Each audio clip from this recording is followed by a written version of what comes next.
Okay, I just want to quickly go over some of the things that we dealt with in Photoshop in class the other day because there was a lot of looks of confusion around the room, and this may be able to help you out here. So I've got an image that I shot a couple of semesters ago while some students were working in the lab, and we're going to go through and do a couple of real quick things. These are the things that I'll be expecting you to do the first time you go into Photoshop.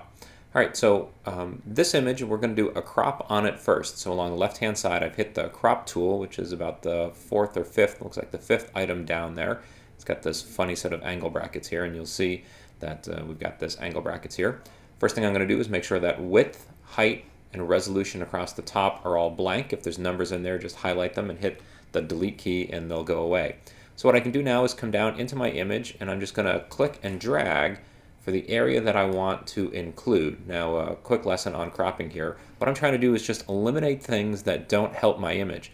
And I like to walk my eye around the edge of the frame and see what's going on. So down here along the bottom, I had another sheet of paper. I decided to take that out. Still got a little bit of hair and some fingers here, so I'm going to come in and just take those out so it's not a distraction. I'm going to add a little bit down here along the bottom.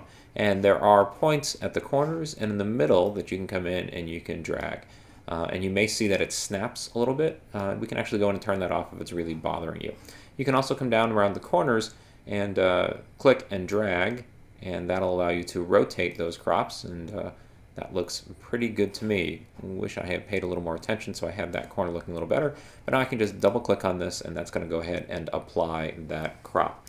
Now, I didn't mention zoom tools, and actually now that I'm looking at this, see this little white bit up here? That's a problem. That means that I have cropped outside of my frame. So I'm going to go back over here to history and go back to the start, and I'm just going to redo that crop without the rotate on it. So again, got that. Make sure that I take that out there, double click, and that's looking pretty good. So a couple of zoom tricks that we can do here. If we want to blow up the image, move in on it, in the lower left-hand corner here, we've got a percentage. And that percentage is telling me what percentage of the pixels I'm seeing. So I'm at 16.67%. And I've actually magnified my screen so things are easier for you guys to see. But what I can do is hit Command plus, and this will let me zoom in on the image. And I want to get to 100% so that I can judge sharpness. Now if I hold down the space bar and click and drag, this will let me move around in my frame. So that's looking pretty sharp right there. And then I can hit Command minus to move back out, or I can hit Command 0, and what that'll do is that'll give me the largest amount of space that I can see here. I'm just going to tweak this so you don't see that stuff in the background, so it's not too much of a distraction for you there.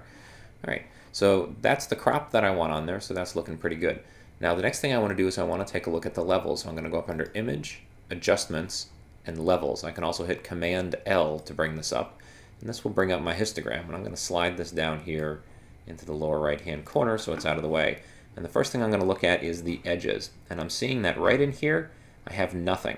So at the very least, I want to grab this triangle here and slide it in until I get to the start of that information. The left-hand side, I've got information coming all the way to the edge, so I'm okay.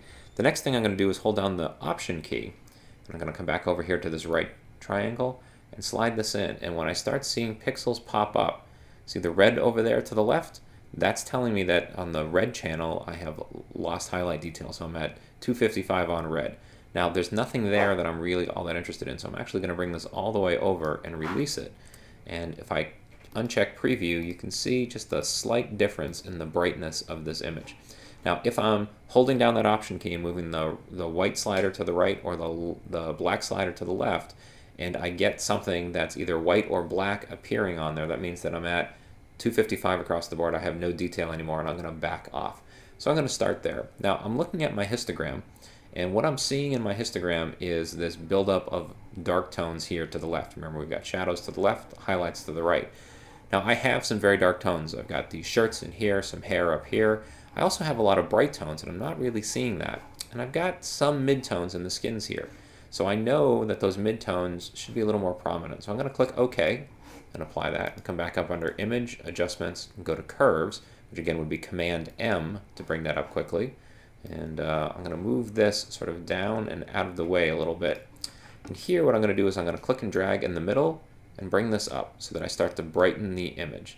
Now as I'm doing this, I'm losing some contrast, so I can click another point, and if I create a very gentle S, I can add that contrast back in.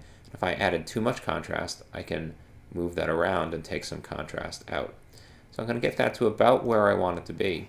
And I'm going to go mouse around a little bit here, because as I move my cursor around and I look in the info box up here in the upper right hand corner here, I get two sets of numbers. The first set of numbers is where I started, the second set of numbers is where I'm ending. And I just want to make sure that no place have I gone and blown out my highlights and ended up with 255 across the board there. This is looking pretty good.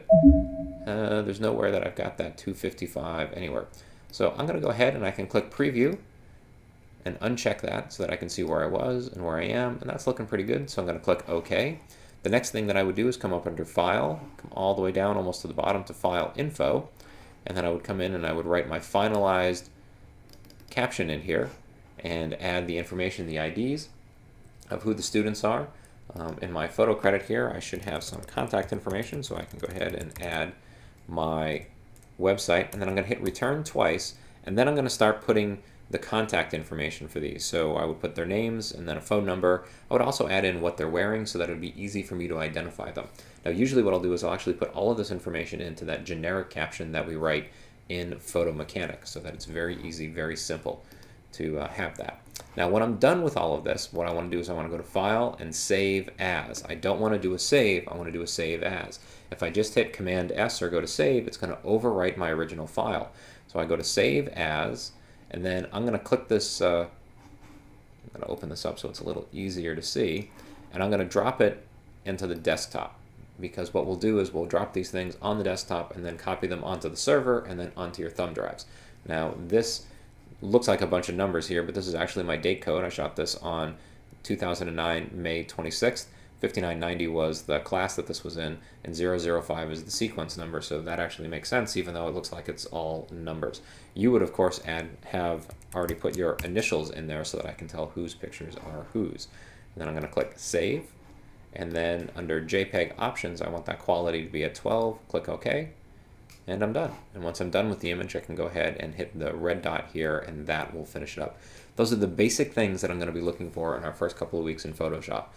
Go in, check your histogram under levels, tweak the ends a little bit, click OK on that, come over into curves, go ahead and adjust that for brightness and contrast. Remember to brighten it, you're going to drag up and to the left, to darken it down and to the right from the center dot that you're going to put on there. To add contrast, put another dot on there and turn it into a gentle S curve. To take it away, do a reverse S. Then do your caption, which is under File and File Info, and then go ahead and do a Save As. And if we look at our history palette over here to the right, you can see that it's listed all of those different steps that we've gone through. So if I made a mistake or wanted to undo something, I could just click through these to back us back up to any of these points and start over again. All right, so that's the basics of Photoshop. I hope that helps. We'll talk more about this in class over the next couple of weeks. As always, ask any questions.